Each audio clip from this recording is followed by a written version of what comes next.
Women like Agatha Nazwa, who we fondly call Blue Tick, she was abducted and she's still missing. All mothers, daughters, wives, and spouses of the political prisoners.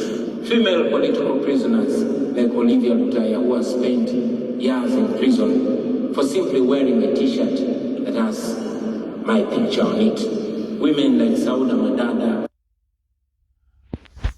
women like Doreen Kaija and many others, we hold them in high regard.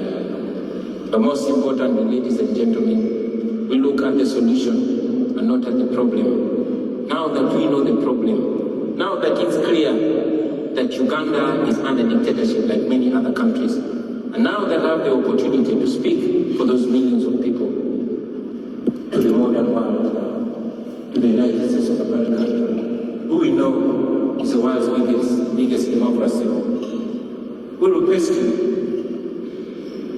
not to continue supporting dictators in Africa, not to continue choosing diplomacy over democracy, not to continue choosing business over human rights, because the dictators in Africa and particularly in Uganda rob our countries, plunder our countries, and they invest and come here and enjoy those monies.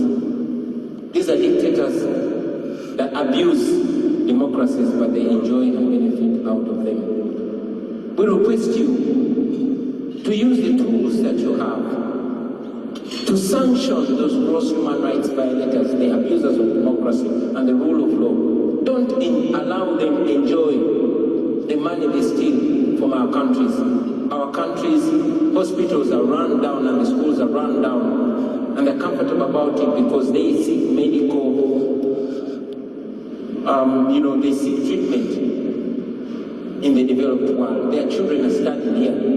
But if you slap sanctions on them, then they will think twice when they are carrying out mass killings. We ask you to evoke the Magnitsky laws that you have. Those are tools that are not only helpful to you, but they can be Uganda.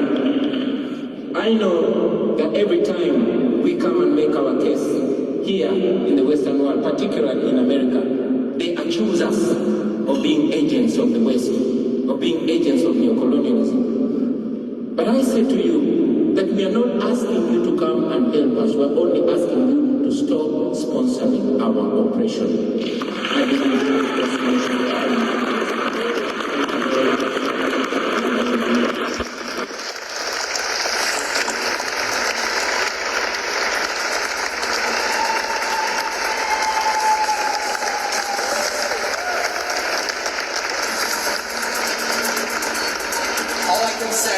All I can say is that on behalf of the Renew Democracy Initiative, we are truly honored to be able to recognize Bobi Wine here today. Thank you, Bobi.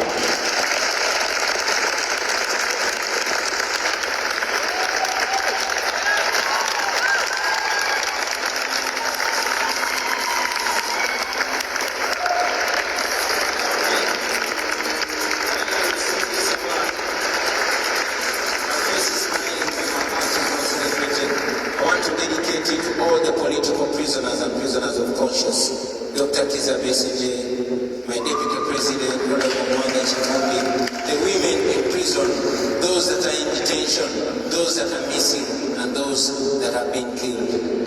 Your pain will never go in vain.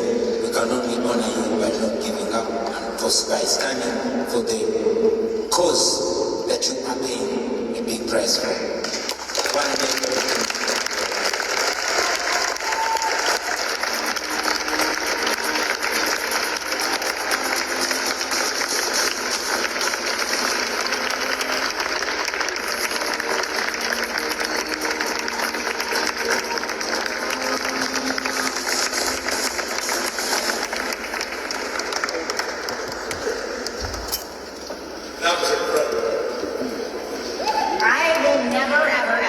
experience after dinner programming in a gala again.